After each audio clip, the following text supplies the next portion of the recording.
Birds flying high, you know how I feel. Sun in the sky, you know how I feel. Breeze drifting on by, you know how I feel.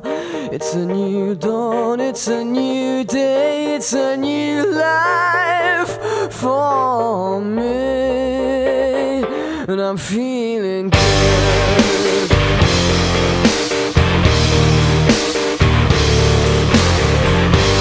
Fish in the sea, you know how I feel.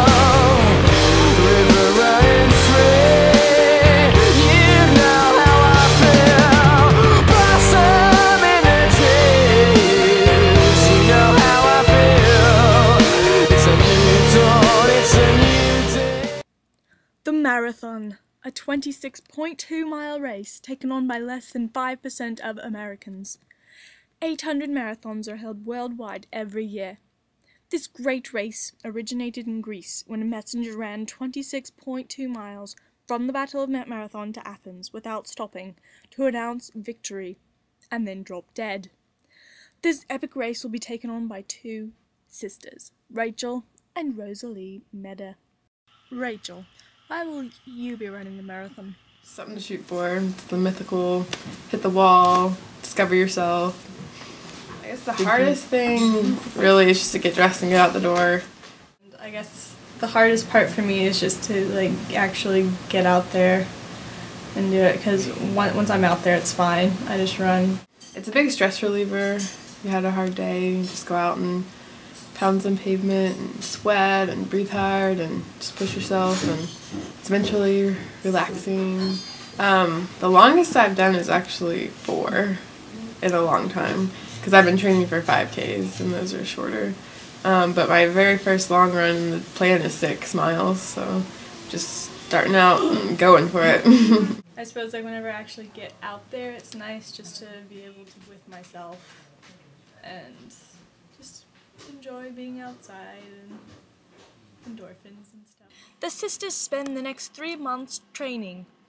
Rachel, as the more experienced runner, trains at a 9-minute mile pace, while Rosalie plods along behind with a slow 13-minute mile. Finally, it is race day, where all their hard work will, hopefully, pay off. All I can remember is that it was really, really cold, and so we were wearing trash bags and stuff to stay warm, and we took a bus to the L, which is the train station in Chicago, and it was really cool because you could see all these other people who are out there to run too. So they all had on their shoes and their timing chips and their bib numbers, and that was just fun. It started to get exciting then. The girls made the final preparations for the race, such as applying Aquaphor to protect against the chilly Chicago wind and having their picture taken in the long line for the porta potty. As they wait, the race starts, and they rush to join the pack of 45,000. Their oldest sister Rebecca has come along to cheer them on. She waits patiently in a warm coffee shop near the halfway point, waiting for the two girls to run by. Rachel! Halfway! Oh my gosh! Halfway! Yay! My knee hurts. Oh, I'm sorry. After Rachel passes, complaining of a hurt knee, Rebecca waits for another hour, waiting for Rosalie. Come on, Rosalie! Woo!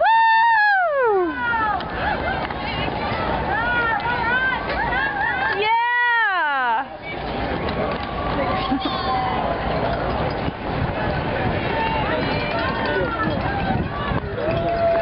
How does it feel to run the Chicago Marathon? I'm gonna die. Here we are at mile 13. Meanwhile, the slight pain Rachel complained of at the halfway point had now grown into a very large one. About 2 months before the marathon, my left knee started twinging on some of my long runs, and ended up going to a orthopedic surgeon and physical therapist and discovered I had iliotibial band syndrome. Apparently you have a really large tendon that runs from your butt to your knee. And mine was really tight, and it was during the race, the first 13 miles, piece of cake. It was just twinging, but it was steadily getting worse though, and I was trying to ignore it. But then at about mile 14, my knee totally locked up and I couldn't bend it. I found out later it's because I tore my meniscus, but I didn't know it at the time, and so I just kept running. And so I couldn't bend my knee, so I was just running stiff-leggedly. And it really hurt to bend it. I just didn't stop to walk because I'd have to bend it to stop to walk. So from mile 14 to mile 22, I didn't walk at all. I just ran, and it hurt. And then it got to where I couldn't run either. I had to walk, and every step was painful, and it sucked. And my older sister was there cheering for us. And at about the mile 26 marker, so I had 0.2 to go, she came out and helped me limp to the finish line.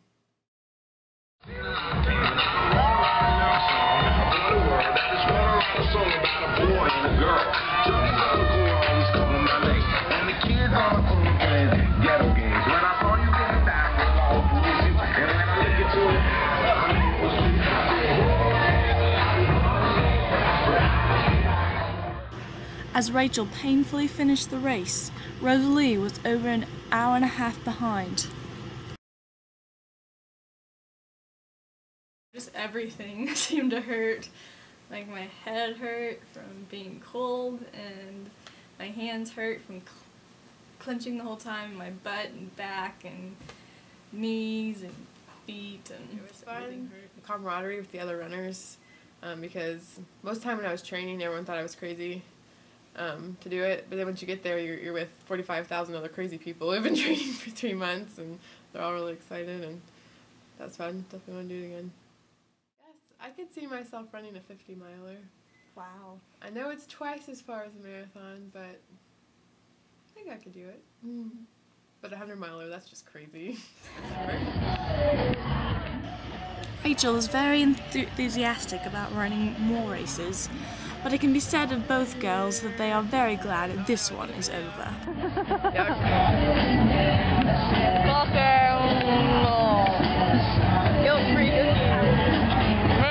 How do you feel, Rosalie? I'm really tired. Do you want to run a marathon again? Never, ever, ever, ever, ever. Come down, selector.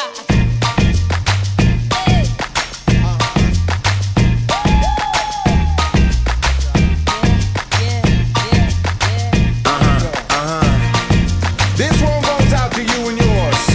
Worldwide, I say, hey, I'll be gone today, but I'll be back from around the way.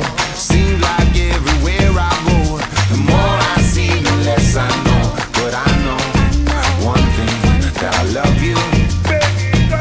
I love you, I love you, I love you. Hello again. I had, it's called just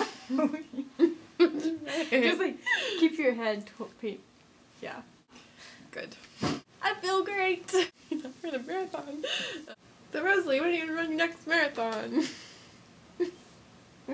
I just keep ask me again. No further questions at this time, Your Honor.